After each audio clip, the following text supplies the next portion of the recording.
Muy pocos alemanes llegan a la ciudad chilena fronteriza de Arica. Matías Kach también recorre por primera vez estas calles. Está buscando a alguien. Sí, es verdad. Su antiguo maestro, un sacerdote, debe vivir aquí. Abusó sexualmente de Matías cuando este era un niño. Es una zona muy aislada. No me lo hubiera imaginado. Cuando Matías Kach era alumno del Colegio Canicio de Berlín, 2 de sus maestros abusaron de él. El sacerdote jesuita Peter R. y Wolfgang S. cometen sus actos en secreto durante décadas. En vez de denunciarlos a la policía, sus superiores los transfieren de un lugar a otro. Recién en 2010, Matías Kach los desenmascara. Y entonces, a ambos hombres los vieron en Chile. Matías Kach pregunta si conoce a un alemán de la zona. Sí, lo conozco. Como el esclarecimiento no avanza, Matías Kach quiere buscar por sí mismo a los victimarios y a otras víctimas. ¿Por qué cree que esta es su tarea? ¿Y quién lo va a hacer si no? La iglesia no hace nada. Y desde luego siento una determinada responsabilidad de decirle a esta gente a quienes tienen enfrente.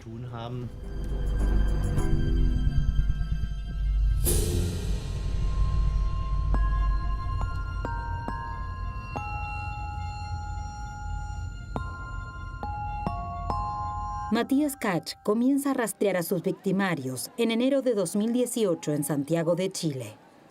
La ciudad está repleta. El Papa está de visita. Mientras la gente vitorea al líder de la iglesia, Matías Kach ha traído a Chile su ira contra esta institución.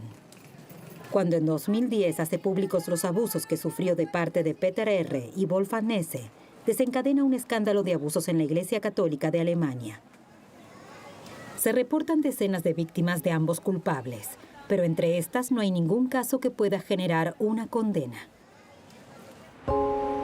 En 2015 informamos por primera vez sobre Peter R. La investigación demuestra que el sacerdote abusó recientemente de una alumna de la diócesis de Hildesheim. En 2010, ella denuncia el delito en la diócesis, pero el obispo auxiliar responsable la manda de regreso a casa. No informa a la familia de la joven, ni transfiere a la fiscalía el caso, ni lo que sabe de Peter R. Peter R. elude un proceso penal. ¿Cómo pudo suceder?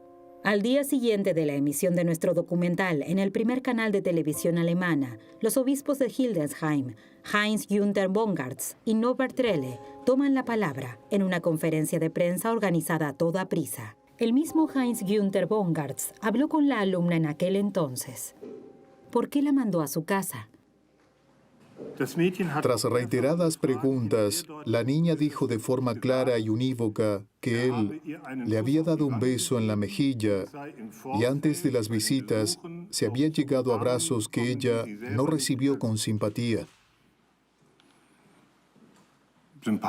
En esa situación, para mí, fue claro que esa no era la descripción de una agresión sexual y por eso no la clasifiqué como un abuso sexual. Zu dem Zeitpunkt war doch aber bekannt, dass es sich bei diesem Pater und einem der Hauptbeschuldigten vom Canisius-Kolleg handelt. Sind bei Ihnen nicht die Alarmglocken angegangen, dass da doch möglicherweise mehr hinterstecken könnte? Si no se prendieron todas las alarmas, ese tipo de gestos de afecto, con un beso en la mejilla para saludarse, es algo de lo más común entre los adolescentes.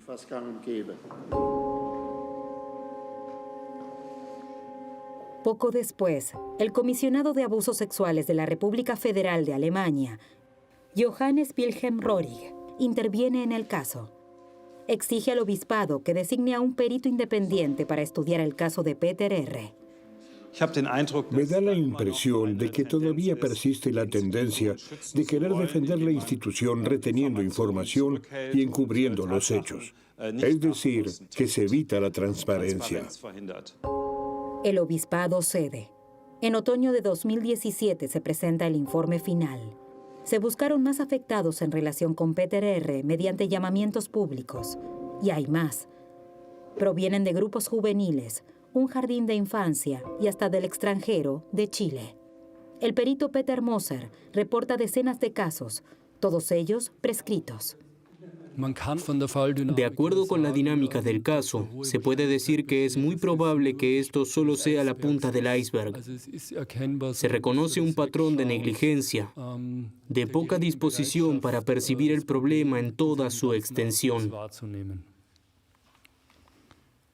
Pido perdón de todo corazón por no haberme dado cuenta en su momento de las estrategias del agresor ni deducir las conclusiones necesarias para el bienestar de la niña. El obispo auxiliar ofrece su renuncia. Sus superiores la rechazan. ¿Y ahora? ¿Buscará nuevas víctimas? ¿Verificará la conexión con Chile? ¿Intentará averiguar qué hace hoy Peter R.? Como nada sucede durante meses, otro se ocupa, Matías Kach. La información de que habría más víctimas en Chile lo ha conmocionado, ya que sospecha dónde puede encontrarlas.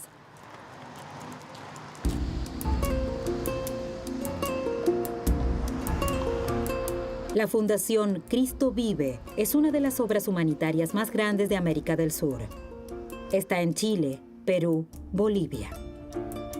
En 1981, a la edad de 18 años, Matías Kach trabaja aquí durante un año como voluntario.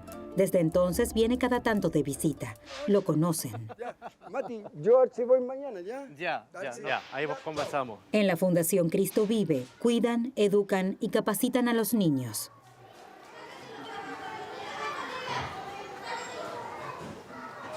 En Chile, muchos jóvenes no tienen trabajo ni formación. Aquí reciben ambas cosas. Son pintores, albañiles, empleadas administrativas.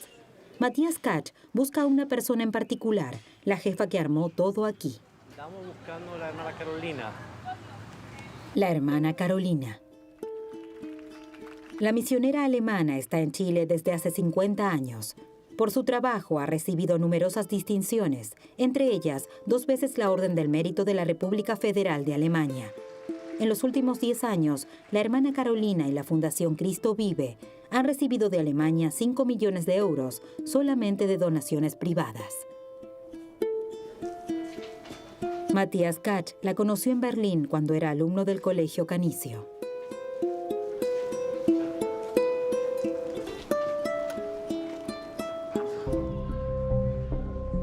Cuando la hermana Carolina visita el Colegio Canicio y pide ayuda para sus proyectos, tiene 36 años de edad. Hoy se sabe perfectamente lo que ocurría en esa escuela por entonces.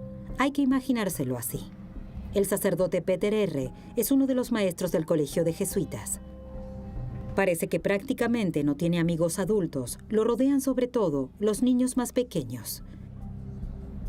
Él deja que lo tuteen, les hace regalos, toca discos, cámaras de fotos y pasa su tiempo libre con ellos. También aquí, en un anexo de la escuela que los niños llaman el castillo. En sus ejercicios de dinámica grupal, los niños luchan contra sus sentimientos. Después pasan la noche con el sacerdote en el castillo. Este les muestra revistas pornográficas. Más tarde los niños reciben cuestionarios mecanografiados sobre las revistas. Se les pregunta qué les generan las fotos. Para la entrevista de evaluación, Peter R. cita a los niños consecutivamente en su despacho. Les pregunta qué sueñan y les exige masturbarse en su propia habitación.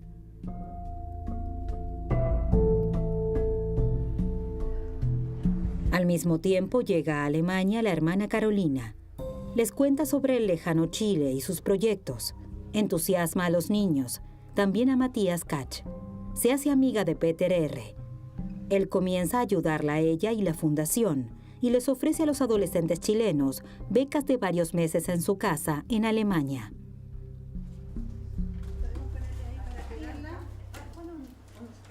Numerosos jóvenes de la fundación de la hermana Carolina vivieron en Alemania en la casa de Peter R. ¿Cómo lo ve ella considerando lo que sabe ahora? ¿Existe todavía una relación entre el sacerdote y el trabajo humanitario? Conozco muy bien a Peter. Peter vino a Chile y nos visitó. Jamás me hubiera imaginado que le hubieran sucedido esas cosas.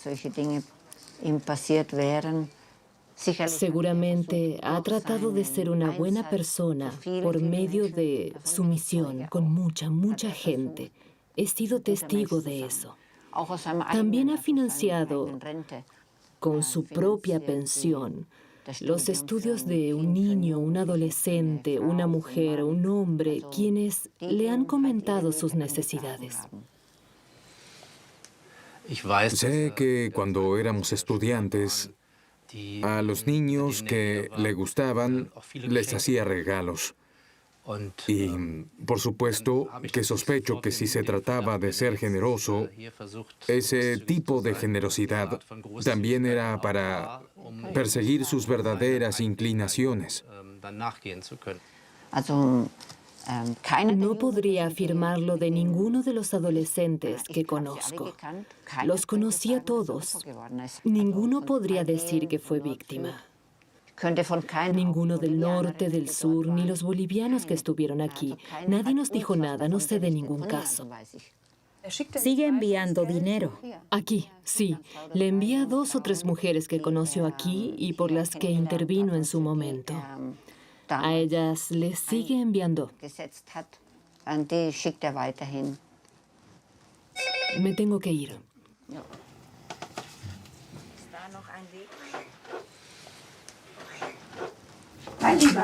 Querido, el corazón siempre late más por la gente que más ha sufrido. Esa es nuestra prioridad. Bien, gracias.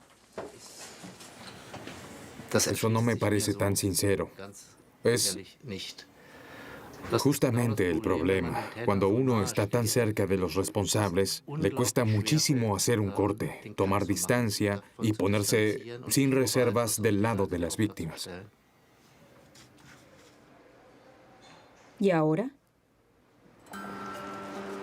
No será la última conversación con la hermana Carolina en Chile.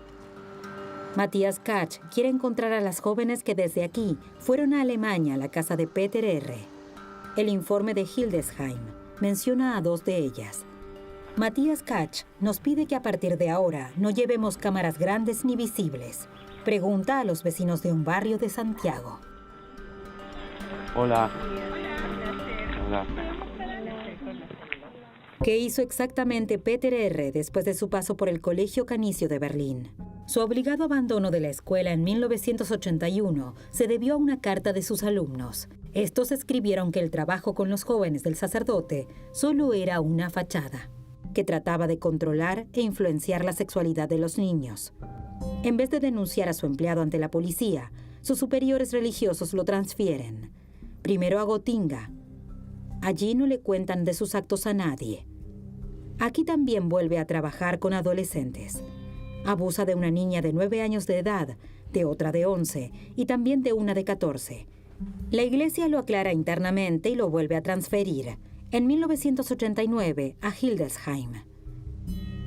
Aquí, Peter R., ahora párroco, se ocupa del comedor popular en la comunidad del Buen Pastor. En esa época invita una y otra vez a adolescentes chilenos a su casa. Viven varios meses en su casa y ayudan con los quehaceres. En 1993, una madre de Hildesheim reporta su sospecha de que el párroco acosa a las niñas. Las adolescentes le habían contado que él les tocaba los senos. Finalmente a Peter R. lo trasladan por tercera vez a Wolfsburgo y desde allí, en 1999, a Hannover. Desde 2003, vive en Berlín como pensionado.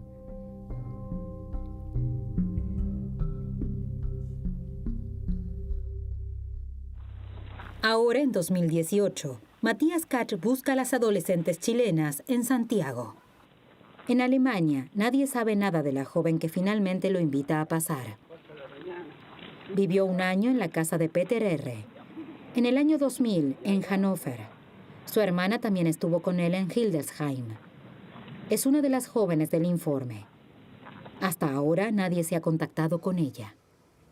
Su familia es parte de la comunidad de la hermana Carolina. cuando tenía 12 o 13 años. Él vino acá, a donde... La Carolina. Sí, y llevó a mi hermana 2 veces a la casa de Carolina.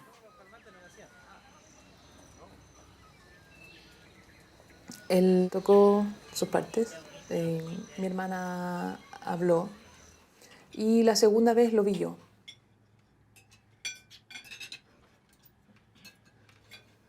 Yo me acuerdo de la pena de mi hermana, de que ella salió del colegio y tenía que irse para allá. Ella no quería ir. ¿Tu hermana estaba preocupada de ti? Sí, de que no quería que yo fuera, porque yo iba sola. Y viví en Hannover y la decisión la tomé yo porque quería aprender el idioma y eso, no vivir allá, pero aprender. Él me quitó la llave de la pieza y colocaba el sofá en la puerta. Igual yo tenía un poco de miedo porque estaba sola. Sabía lo que hacía este hombre. Después él se arrendó una habitación en Berlín. No me gustaba mucho ir a Berlín porque tenía que compartir el espacio. Que desperté en la noche y él estaba en su cama con un sonido raro. Se estaba masturbando. Y fue que también yo no quise ir nunca más a Berlín. Y en mi cama cuando yo fui colocaba sillas o maletas, algo que yo sintiera que él caminaba. El sacerdote tiene hoy 77 años de edad y sigue viviendo en ese apartamento. Aquí también abusa de la niña de Hildesheim, la nieta de su amigo, que en 2010 va al obispado para denunciar su caso. En ese momento la opinión pública escucha hablar de Peter R. porque Matías Kach y más de 40 alumnos de Canizio deciden contar sus experiencias. La reacción de la iglesia es decir que todo prescribió. Del caso no prescripto de la niña no dicen nada. Así y todo, en 2010 se desata el escándalo alemán de los abusos. La noticia da la vuelta al mundo y llega a Chile. Aparece Peter en un diario diciendo que él había abusado de muchos niños. No sé. Yo le informé a mi familia, o sea, a mis hermanos, porque mis papás no sabían. Al tiempo de esta noticia, él llega aquí a mi casa, a Chile, sin decirle a mis papás, a mis padres, qué estaba pasando en Alemania. Solamente él dijo que venía de vacaciones. Después vinieron mis hermanos a una reunión que se pidió con Carolina y para sacarlo de mi casa y que él contara a mis papás lo que había pasado en ese tiempo. Él contó, la prensa decía muchas cosas y siempre ahí como que él no hizo nada. La hermana Carolina siempre lo defendió y mis hermanos y dijo que él se iba de mi casa. La hermana Carolina se lo llevó, pero él siempre llamaba por teléfono. ¿Cuándo fue la última vez? ¿Cuándo llamó él para la Navidad? Estas últimas Navidades. Mi deseo es que él pague en vida lo que él hizo. Que ninguna persona tiene derecho a sufrir como han sufrido la gente, no sé. Y que él, si tiene que irse a la cárcel, que se vaya a la cárcel. Que pague lo que tiene que... Él sabe lo que hizo. Sí. Lo que no entiendo, que él hablaba de Dios, de católico, y hacer este tipo de maldad. Ahora tiene que pagar. Es su hora. Al final la joven encuentra una foto. Está de visita en casa de unos buenos amigos de Peter R. en Hildesheim, año 2005. Como nadie detiene al sacerdote, la niña que está a su lado también es víctima de sus abusos. Es la estudiante que en 2010 reportará en vano el caso al obispado de Hildesheim. Luchó todo el tiempo para no romper en llanto. Estuvo bien.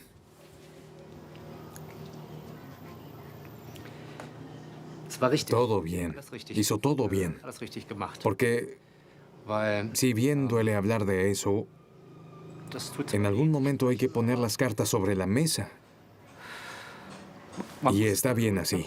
No hay que mirarlo de la mañana a la noche, pero poner las cartas sobre la mesa y decir, así fueron las cosas, pasó esto, y este es el responsable, estos hicieron la vista gorda, y estos fueron cómplices o lo encubrieron. Sí, y después uno puede cerrar de a poco ese capítulo, guardarlo y decir basta por ahora. Y entonces se puede seguir viviendo.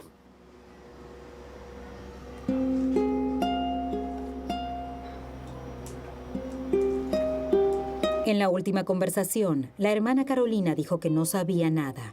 Ahora la joven cuenta otra cosa, que la hermana Carolina le dio alojamiento al sacerdote en 2010 en pleno escándalo. ¿Cuál es la verdad?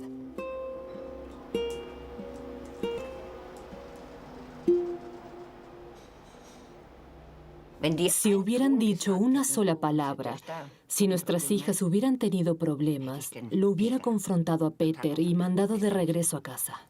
Pero no lo hizo. No le ordenó que se fuera a casa, sino que... No pude porque no sabía nada, ni idea. No me dijeron una sola palabra. Pero usted lo sabía por la prensa.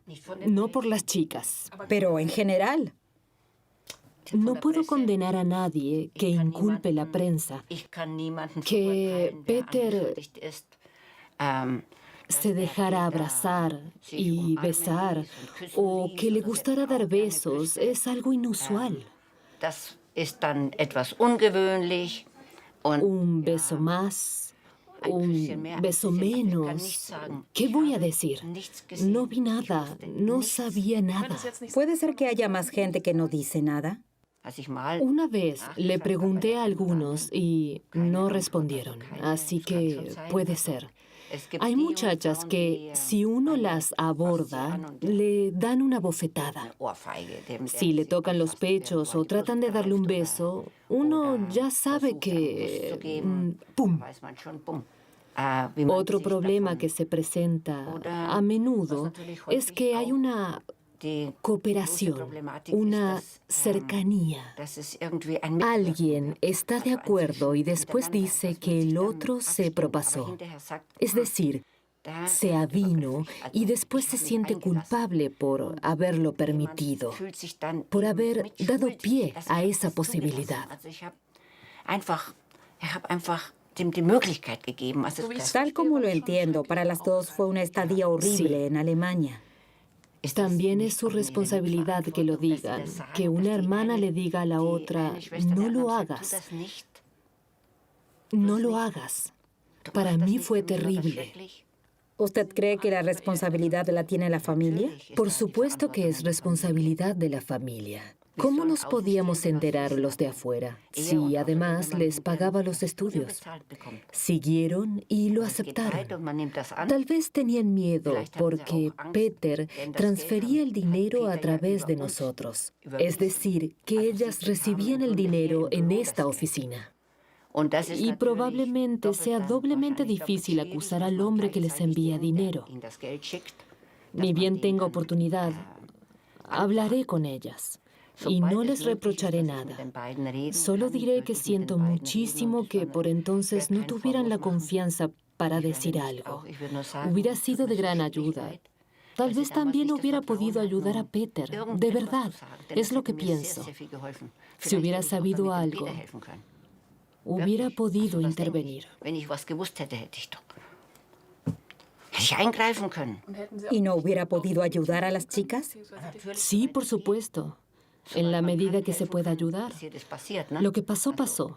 Tampoco sabría cómo ayudar después a las familias. No sabría. ¿Eso le preocupa? No.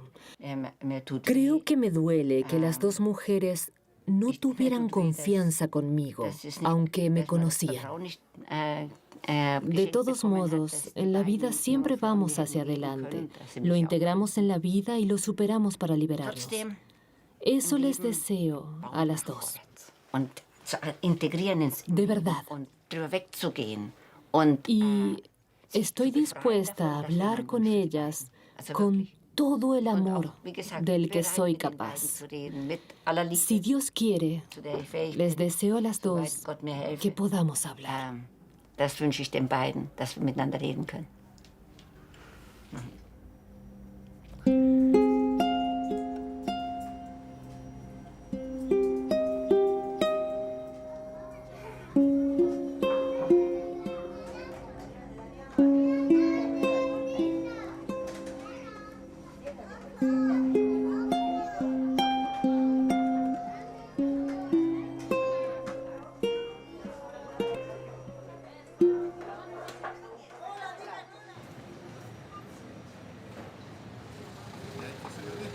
Ella quisiera, y lo entiendo, ella quisiera creer que sus compañeros y amigos son inocentes.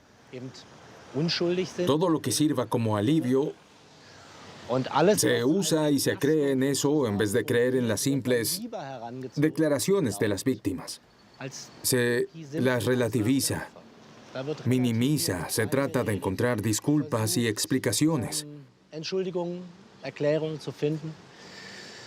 Claro que es amargo para mí, pero no es nada nuevo. Es un patrón conocido y ahora dudo de la seguridad de los niños y adolescentes en este contexto de trabajo. Y espero que este momento amargo para los amigos y las amigas y también para la hermana Caroline y su obra en Alemania nos lleve a resolver cómo podemos evitar el sufrimiento en los establecimientos y las iniciativas de esta fundación. Y cómo podemos distanciarnos claramente de los perpetradores y del pasado. Es decir, que el abusador Peter R. tiene contacto con niños y adolescentes desde hace más de 40 años. No quiere hacer declaraciones frente a las cámaras. En 2015 accede a una charla en su apartamento de Berlín. Explica que a los alumnos de Canizio les pidió que se masturbaran en su propia habitación para no tener que reportarlo al director de la escuela. A la niña no le dio más que un beso en la mejilla. Para él, eso no es ningún delito.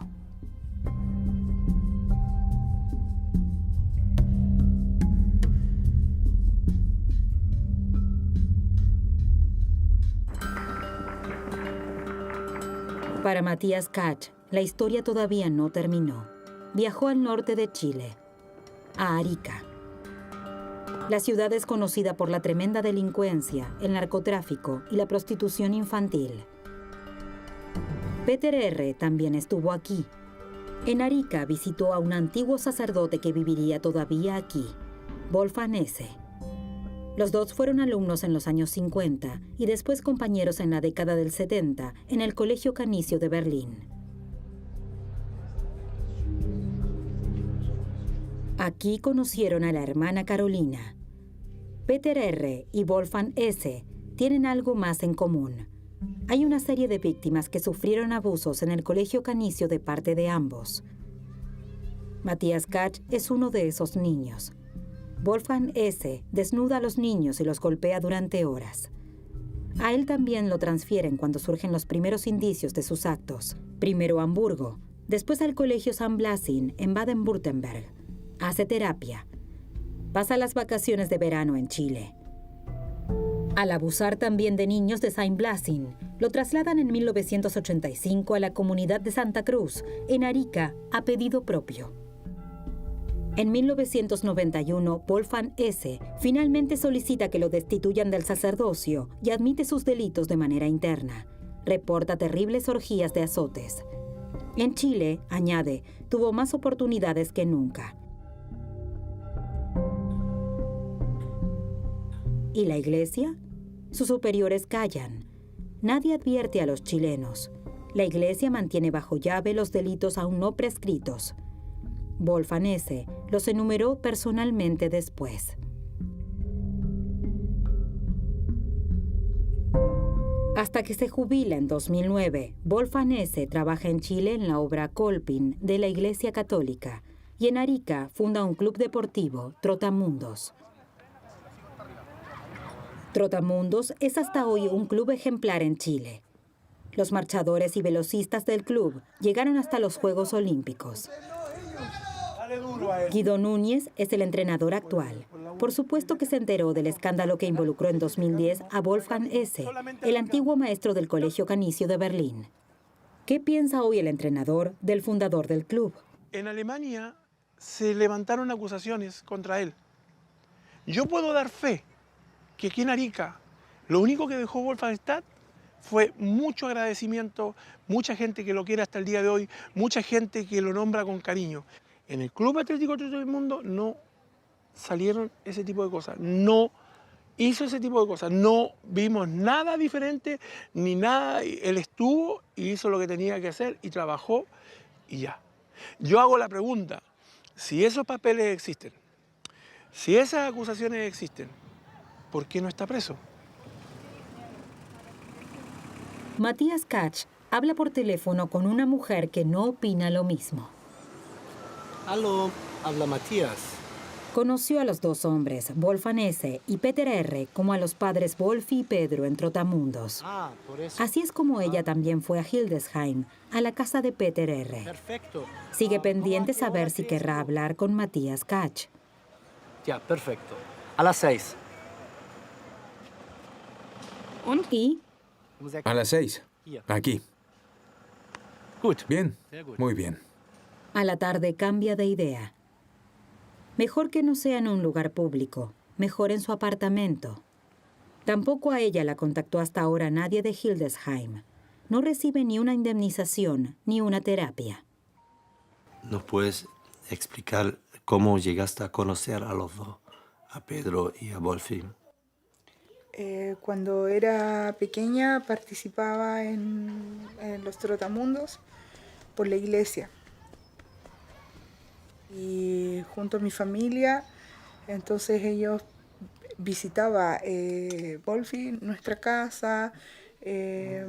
Nosotros teníamos mucha confianza, estar privilegiados de tener un sacerdote que fuese tan cercano. Hasta que en una oportunidad de conocer a Pedro en una de sus venidas por vacaciones a Chile. Y nos conoce, a mi hermana y a mí, y nos ofrece el ir a estudiar a Alemania. Él encontraba que nosotros éramos como inteligentes, que podíamos hacer algo más, tener como otras oportunidades. En el mismo tiempo tenías también experiencias con Wolfi. Con mi hermana hubo una situación muy incómoda. Le levantó su falda y le dio palmazos y ella se sintió muy mal. Y ella dice que hasta el día de hoy ella no puede usar faldas. Pero sí siento que eso yo lo veía más en niños. Él siempre lo hacía con niños del club, no con las niñas. Era muy raro que pasara con las niñas. ¿Cómo fue posible que nunca has hablado de esta experiencia como lo estás haciendo ahora? Es que es vergonzoso.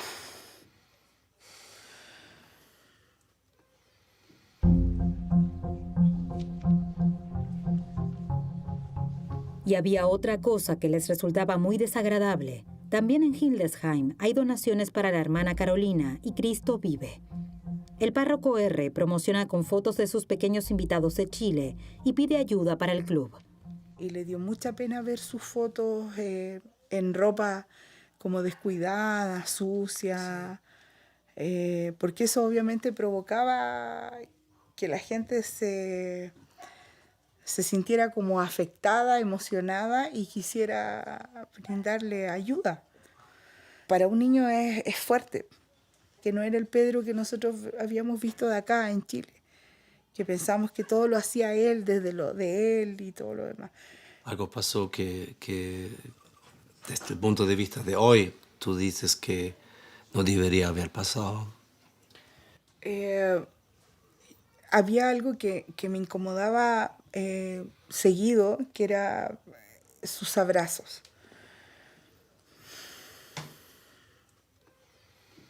Y me abrazaba bajo los brazos. Y ponía sus manos en mis pechos. ¿Qué ha influenciado tu vida? Sí. Yo cuando siento que alguien tiene como deseo sexual, a mí me congela. Me congela entera, así es como que algo que va más allá de lo que yo puedo manejar, bloquea mi cuerpo y me choca enormemente. Es súper difícil la atención psicológica acá en Chile, es complicado porque es muy caro.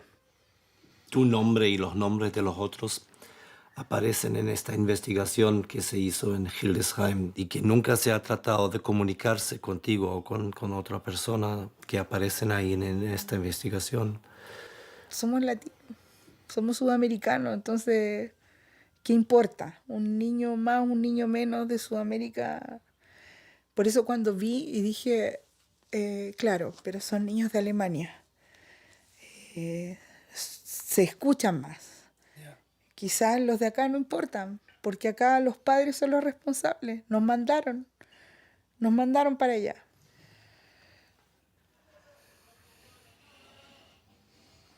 De repente, un terremoto le pone punto final a la conversación. ¡Niños! Erdbeben. ¡Vengan!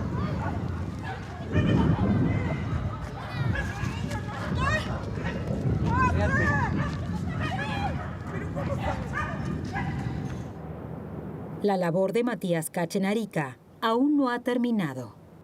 Ahora sabe que sus antiguos maestros gestionaron el viaje de adolescentes de aquí hacia Alemania.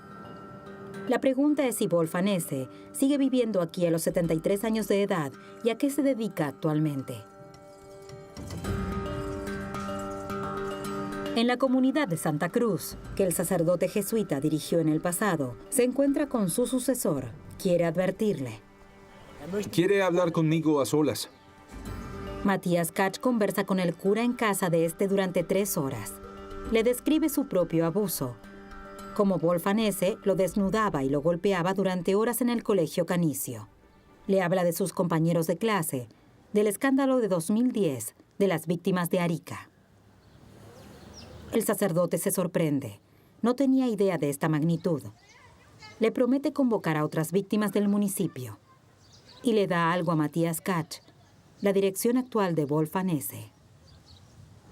Aparentemente la gente de Arica que escuchó lo de 2010 cree realmente que se trata de difamaciones y que nada de eso ocurrió. Gente mala de Alemania lo inventó para perjudicar al padre Wolfi. Y ya está. Dicen que está aquí y todavía tiene contacto con feligreses involucrados en este movimiento. Pero en realidad vive muy retirado y dejó de presentarse públicamente como lo hacía al principio, cuando llegó. ¿Alguna vez pensó en pasar por allí? Sí, lo pensé, pero honestamente le temo a la confrontación. Sería, para decirlo sin rodeos, un giro psicológico que los demás siempre desean. Una especie de reconciliación o no sé. No es lo mío. Creo que no es importante. Hablamos mucho de los victimarios y muy poco de las víctimas.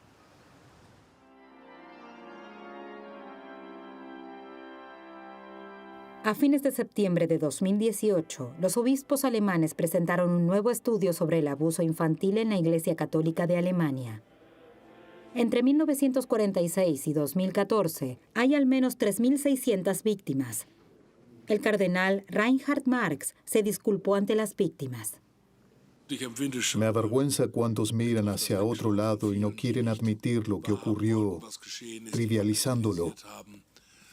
Y simplemente no quisieron ver ni quisieron escuchar. Y me incluyo. No escuchamos lo suficiente a las víctimas. Todo esto no debe quedar sin consecuencias. Las víctimas tienen derecho a la justicia. ¿Cómo responde el obispado de Hildesheim? El obispo auxiliar Bongartz no quiere hacer declaraciones ante cámaras. Por escrito comunica que, a pesar de una intensa investigación, por ejemplo a través de la Embajada Vaticana en Chile, no lograron contactar con las víctimas. No obstante, los casos de Hildesheim se incluyeron en un proceso interno canónico contra Peter R. La mayor condena sería expulsarlo del sacerdocio.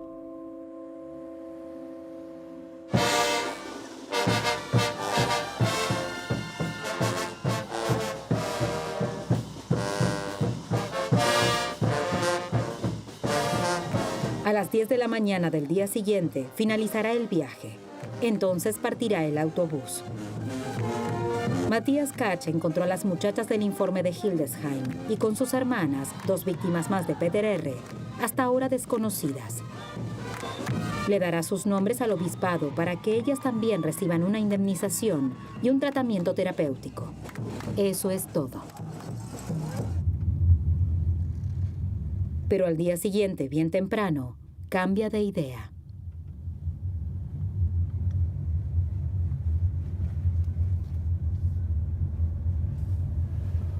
A ver aquí, 64, 66... La roja debe ser esa. Ah, está vacía. Están buscando a un caballero alemán. No, ya estoy 18 años. Ah, ese lo tengo. Sí. Mire, ¿es donde está el ojito blanco? Ahí esa es la casa de él. Ah. Exacto.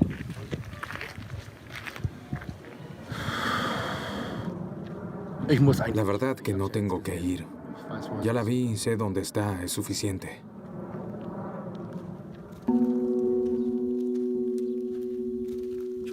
Solo quería saber dónde estaba y basta. No se trata de él. Bien, me siento bien.